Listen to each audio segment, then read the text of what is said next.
Hello everyone, welcome to the capital.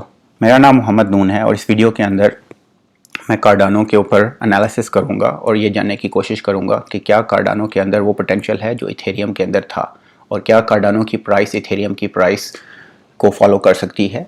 क्या वो इस तरह से इंक्रीज़ करेगी जिस तरह से इथेरियम की प्राइस ने इंक्रीज़ किया है। 2009 के अंदर बिटकॉइन लॉन्च हुआ और उसकी प्राइस जो है वो स्लोली मूव करती रही एक ट्रेंड की तरह, लेकिन 2021 के अंदर उसकी प्राइस ने स्काई रॉकेट किया। हर बंदा जो है बिटकॉइन नहीं खरीद सकता। इथेरियम 2014 के अंदर लॉन्च हुआ और उसकी प्राइस अभी तक स्लोली मूव करती रही, लेकिन 2021 के अंदर इथेरियम $3000 क्रॉस कर चुका है और इथेरियम को भी अब बहुत सारे लोग अफोर्ड नहीं कर सकते। कार्डानो का प्लेटफॉर्म आज लॉन्च होने जा रहा है। इस वीडियो के अंदर हम देखेंगे कि क्या कार्डानो इथेरियम की प्राइस को फॉलो करेगा, क्या वो भी इथेरियम की तरह $3000 तक पहुंच सकता है या नहीं। Hong Kong based software development company input output ने 2015 के अंदर कार्डानो ब्लॉकचेन का प्रोजेक्ट लॉन्च किया और इसके नेटिव टोकन का नाम एडा है। इस ब्लॉकचेन का मकसद बिल्कुल वही है जो इथेरियम की ब्लॉकचेन का मकसद है कि इसके ऊपर बहुत सारी डिफरेंट डिसेंट्रलाइज्ड एप्लीकेशंस को डेवलप किया जा सके। लेकिन इसकी डेवलपमेंट के तीन मेन फोकस हैं कि इस सिस्टम को, इस ब्लॉकचेन को स्केलेबल बनाया जा सके, इंटरऑपरेबल हो और ये सस्टेनेबल हो। स्केलेबिलिटी बेसिकली फोकस करती है प्लेटफॉर्म के उस पोटेंशियल के ऊपर कि इसके ऊपर इंक्रीजिंग नंबर ऑफ ट्रांजैक्शंस को स्मूथली प्रोसेस किया जा सके और हम सिस्टम की सिक्योरिटी और डिसेंट्रलाइजेशन को भी कंप्रोमाइज़ ना होने दें। इंटरऑपरेबिलिटी बेसिकली फोकस करती है कि इस प्लेटफॉर्म को इस काबिल बनाया जा सके कि ये दूसरी क्रिप्टो करेंसीज और ब्लॉकचेन्स और फाइनेंशियल इंस्टीट्यूशंस की एप्लीकेशंस के साथ इंटरेक्ट कर सके और उनके साथ ट्रांजैक्शंस कर सके। और इस सिस्टम को सस्टेनेबल बनाया जाए ताकि इसको जो लोग यूज़ कर रहे हैं वो ही गवर्न कर सकें। कार्डानो ब्लॉकचेन प्लेटफॉर्म बनाने का मकसद ये है कि एक ऐसा प्लेटफॉर्म बनाया जा सके जिसके ऊपर डिसेंट्रलाइज्ड एप्लीकेशंस को डेवलप किया जा सके जो स्मार्ट कॉन्ट्रैक्ट्स को यूज़ करें। इसके फाउंडर का नाम चार्ल्स हॉस्किंसन है। चार्ल्स हॉस्किंसन ने विटैलिक के साथ मिलकर इथेरियम भी बनाया था। हॉस्किंसन इस प्लेटफॉर्म को नेक्स्ट जनरेशन प्लेटफॉर्म बनाना चाहता है कि वो एग्जिस्टिंग ब्लॉकचेन प्लेटफॉर्म से बहुत ज़्यादा एडवांस हो, जो ड्यूरेबल हो, उनसे ज़्यादा तेज़ हो और सस्टेनेबल हो। कार्डानो 2015 के अंदर लॉन्च हुआ था और ये पहली पीयर रिव्यू डिजिटल करेंसी है जिसके अंदर बहुत से मैथमेटिशियंस, इंजीनियर्स, साइंटिस्ट्स और यूनिवर्सिटी के लोगों ने मिलकर इसकी फाउंडेशन की बेसिस रखी। ये फैसिलिटेट करता है स्मार्ट कॉन्ट्रैक्ट्स को और डिस्ट्रीब्यूटेड डिसेंट्रलाइज्ड एप्लीकेशन की डेवलपमेंट को। बेसिकली ये प्रोवाइड करता है दो आर्किटेक्चर लेयर्स को। इसमें एक लेयर ट्रांजैक्शंस के लिए यूज़ होती है और दूसरी लेयर ऐप डेवलपमेंट के लिए यूज़ होती है। आइए देखते हैं कि कार्डानो प्लेटफॉर्म की ट्रांजैक्शंस और स्पीड किस तरह से काम करती है। उसके लिए हमें इसका कंपैरिजन इथेरियम के साथ करना पड़ेगा। इथेरियम एक सेकंड के अंदर 30 ट्रांजैक्शंस को प्रोसेस कर सकता है, लेकिन इसके ऊपर इतनी एप्लीकेशंस डेवलप हो चुकी हैं कि इसके ऊपर बहुत ज़्यादा यूज़र्स उन एप्लीकेशंस को इस्तेमाल कर रहे हैं। तो इतने सारे यूज़र्स और एप्लीकेशंस को रन करने के लिए ट्रांजैक्शन स्पीड बहुत ही कम है। इसका कंपैरिजन अगर हम वीसा क्रेडिट कार्ड कंपनी के साथ करें तो वीसा जो है एक सेकंड के अंदर 1700 ट्रांजैक्शंस को प्रोसेस कर सकता है। तो इथेरियम की ट्रांजैक्शन पावर बहुत ज़्यादा कम है। जैसे बहुत से लोग उन एप्लीकेशंस को यूज़ करना शुरू करते हैं तो इथेरियम का सिस्टम स्लो हो जाता है, उसके ऊपर कंजेस्शन आ जाती है। तो उसके नतीजे के तौर पर यह होता है कि अगर आपने कोई $10 की ट्रांजैक्शन करनी है तो उसकी ट्रांजैक्शन फ़ी आपको $40 से $50 पे करनी पड़ती है और कभी कभी वो $100 से भी ज़्यादा हो जाती है। इथेरियम की मैक्सिमम सप्लाई के ऊपर कोई कैप नहीं है, लेकिन इनका जो रिसेंट EIP अपग्रेड आया था पिछले महीने, उन्होंने एक बर्निंग मैकेनिज़्म इसमें इंट्रोड्यूस किया है जिसकी वजह से इसके टोकन्स की तादाद रोज़ बरोज़ कम होती जा रही है। इन सारे कंजेस्शन, लो प्रोसेसिंग पावर और हाई ट्रांजैक्शन फ़ी को हैंडल करने के लिए इथेरियम ने इथेरियम 2.0 वर्जन रिलीज़ करने का अनाउंसमेंट किया है। कार्डानो एक सेकंड के अंदर 1 मिलियन ट्रांजैक्शन को प्रोसेस कर सकता है। इसकी प्रोसेसिंग पावर इतनी मैसिव है कि इसके ऊपर जितनी ऐप्स डेवलप हो जाएं, जितनी ज़्यादा यूज़र्स इस प्लेटफॉर्म को इस्तेमाल करना शुरू कर दें, इसके ऊपर कंजेस्शन नहीं आएगी। इस ब्लॉकचेन के ऊपर होने वाली जितनी भी ट्रांजैक्शंस होंगी उनकी फ़ीस स्टेबल रहेगी, वो इथेरियम की तरह वो शूट नहीं करेगी।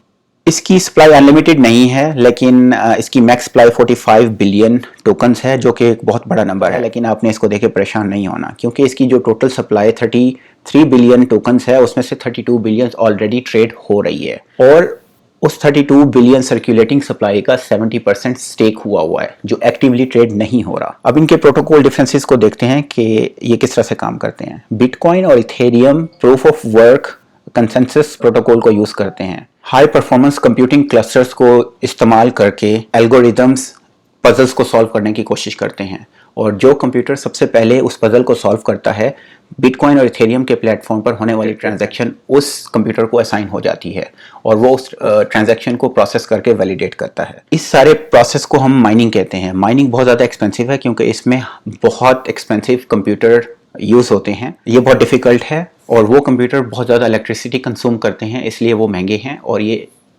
इन्वायरमेंट नॉन फ्रेंडली है क्योंकि ये बहुत मैसिव अमाउंट में हीट जनरेट करते हैं। कंजेस्शन, हाई ट्रांजैक्शन और स्केलेबिलिटी के इश्यूज को सॉल्व करने के लिए इथेरियम ने अपनी नई अपग्रेड के अंदर अपने प्रूफ ऑफ वर्क प्रोटोकॉल को प्रूफ ऑफ स्टेक प्रोटोकॉल में स्विच करने का इरादा किया है। Cardano proof of stake protocol को यूज़ करता है जो कि पीयर रिव्यूड रिसर्च पेपर्स की बेस के ऊपर डेवलप किया गया है। इसके अंदर वो लोग जिनके पास एडा टोकन की अमाउंट बहुत ज़्यादा है, उनको एल्गोरिदम रैंडमली सिलेक्ट करता है और वो जो ट्रांजैक्शन कार्डानो के प्लेटफॉर्म पर होगी वो उनको रैंडमली असाइन हो जाएगी और वो उस ट्रांजैक्शन को वैलिडेट करेंगे। प्रूफ ऑफ स्टेक प्रोटोकॉल बहुत ज़्यादा तेज़ है, एफिशिएंट है और इकोनॉमिकली सिक्योर है, और इसके अंदर बहुत ज़्यादा एक्सपेंसिव कंप्यूटर्स की ज़रूरत नहीं है। वो बहुत ज़्यादा इलेक्ट्रिसिटी कंज्यूम नहीं करते और हीट जनरेट नहीं करते। इसके यूज़ केसेस को अब देख लेते हैं। इथेरियम 2014 के अंदर रिलीज़ हुआ और इसके ऊपर डिसेंट्रलाइज्ड एप्लीकेशन डेवलप हो रही हैं।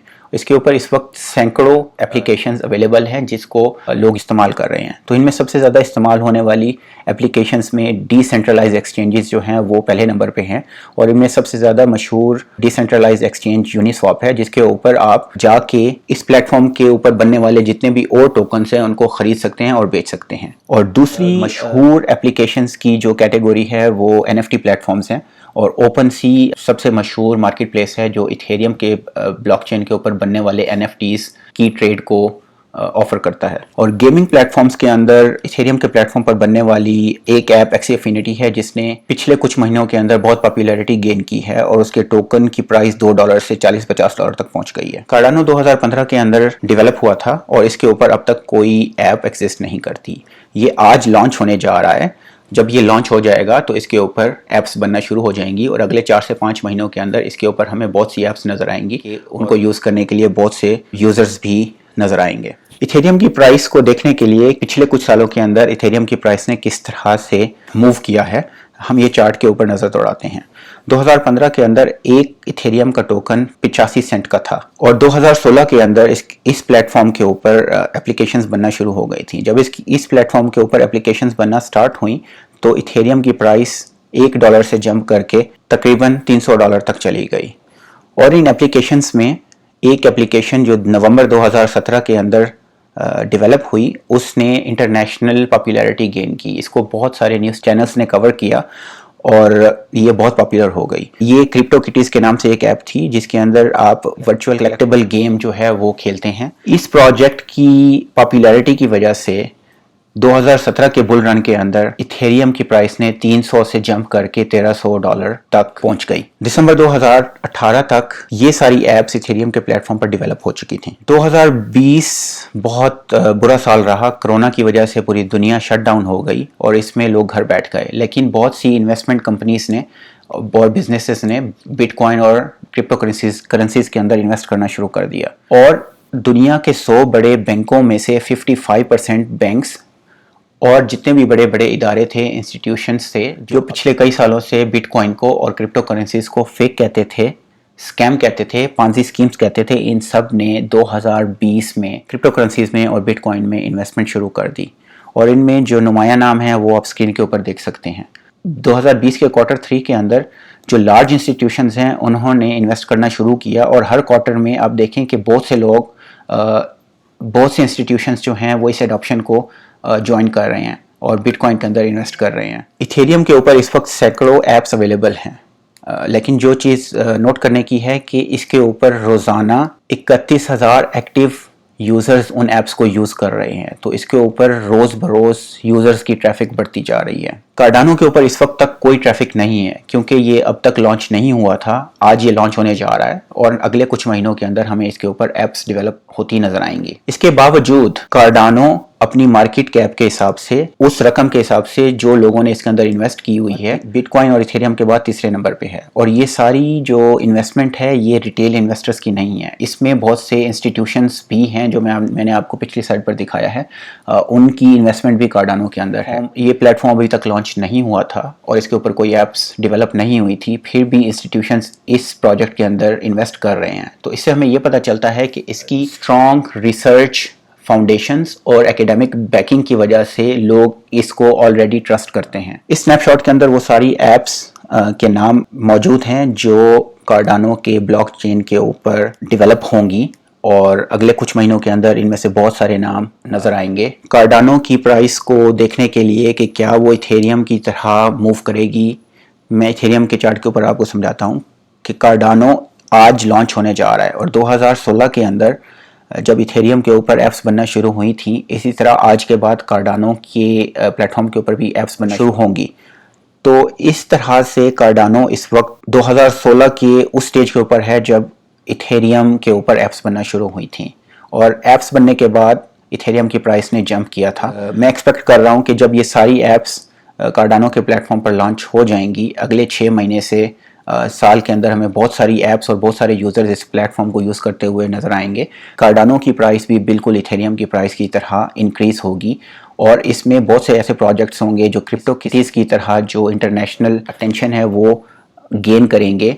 जब वो हिट होंगे तो वो कार्डानो की प्राइस को भी बहुत ज़्यादा इंक्रीज करने में हेल्पफुल होंगे। ये कुछ इंस्टीट्यूशंस के नाम हैं जिन्होंने ऑलरेडी कार्डानो के टोकन में इन्वेस्टमेंट की हुई है। आज सितंबर 12 है, कार्डानो का प्रोटोकॉल लॉन्च होने जा रहा है।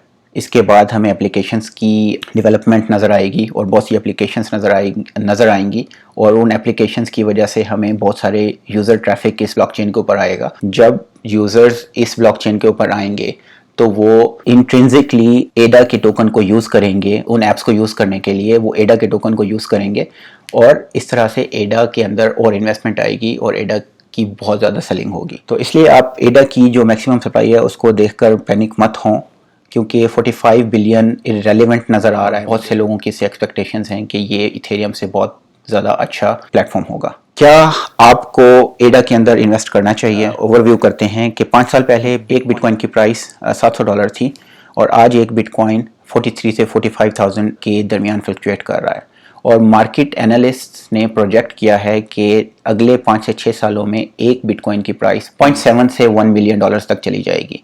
इसी तरह इथेरियम आज से 5 साल पहले $7 का था और आज इथेरियम की प्राइस 34 से $3,500 के आसपास फ्लक्चुएट कर रही है और मार्केट एनालिस्ट ने अगले 5 साल के लिए इथेरियम की प्राइस को जो प्रोजेक्ट किया है उनके मुताबिक इथेरियम अगले 5 से 6 सालों में $300,000 तक पहुंच जाएगा। 5 साल पहले कार्डानो एग्जिस्ट नहीं करता था लेकिन आज कार्डानो की प्राइस अराउंड $2.5 है और मैं प्रोजेक्ट कर रहा हूँ कि कार्डानो के ऊपर जब एप्स डेवलप होना शुरू हो जाएंगी तो वो इथेरियम की तरह कार्डानो की प्राइस भी अगले 5 से 7 सालों में बहुत ज़्यादा बढ़ जाएगी। तो मेरी प्रोजेक्शन के मुताबिक अगर कार्डानो इथेरियम के चार्ट को फॉलो करता है तो आज से 5-6 साल के बाद एक एडा की कीमत $3,000 से $4,000 तक हो। अगर आप $1,000 की इन्वेस्टमेंट करते हैं और 2.5 के हिसाब से $1,000 का एडा ख़रीदते हैं तो आप 400 एडा ख़रीद सकते हैं। और अगर एडा की प्राइस इथेरियम की प्राइस की पैथ को फॉलो करती है और अगले 5 से 7 सालों के अंदर उसी तरह इंक्रीज़ होती है जिस तरह से इथेरियम की प्राइस इंक्रीज़ हुई है, कार्डानो की प्राइस आज से 6-7 साल के बाद एक एडा की प्राइस $3,000 से $4,000 होगी। और कैलकुलेशंस कर लें तो हमारी $1,000 की इन्वेस्टमेंट आज से 5 से 7 सालों के बाद $1.2 मिलियन का रेवेन्यू जनरेट करेगी।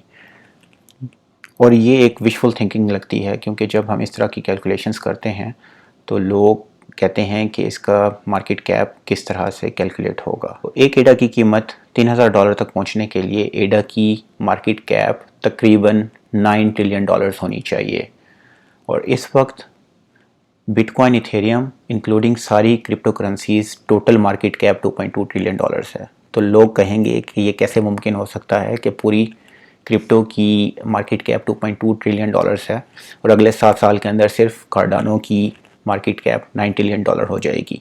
तो ये थोड़ा सा इम्पॉसिबल लगता है, लेकिन मैं जितना भी कार्डानो के बारे में पढ़ता हूँ, मैं जितना भी रिसर्च करता हूँ, मेरी कन्विक्शन और ज़्यादा स्ट्रॉन्ग होती जाती है। मुझे ये लगता है कि कार्डानो और उसके प्राइस पैथ को फॉलो करेगा और अगले 5 से 7 सालों के अंदर एक एडा की कीमत $3000 तक पहुंच जाएगी और ऐसा मुमकिन है। तो एक सेकंड के लिए रुकते हैं और देखते हैं कि अगर ये मुमकिन नहीं है और कार्डानो की प्राइस 3000 के बजाय अगले 5 से 7 सालों के अंदर 1000 तक पहुंच जाती है, तब भी आपकी 1000 की इन्वेस्टमेंट ने $400,000 का रेवेन्यू जनरेट किया है, जो कि बहुत ज़्यादा बड़ी रकम है। ये लाइफ चेंजिंग मनी है। 1 मिनट के लिए मैं कहता हूँ कि चलो ये भी मुमकिन नहीं और अगले 5 साल के अंदर एक एडा की कीमत $100 तक पहुंच जाती है। तो आपके $1000 की इन्वेस्टमेंट ने 5 साल के बाद $40,000 जनरेट किया है। 1000 की इन्वेस्टमेंट से $40,000 का आउटपुट भी एक बहुत बड़ी रकम है। I will be happy with $40,000, लेकिन आई बिलीव कि एडा की प्राइस इथेरियम की प्राइस को फॉलो करेगी और वो उसी तरह से जंप करेगी जिस तरह से इथेरियम की प्राइस ने पिछले 4 से 5 सालों के अंदर जंप किया है। आप मुझे ज़रूर बताइए कि आपको क्या लगता है कि कार्डानो इथेरियम की तरह मूव करेगा या नहीं। कार्डानो के प्लेटफॉर्म के अंदर कितना पोटेंशियल है।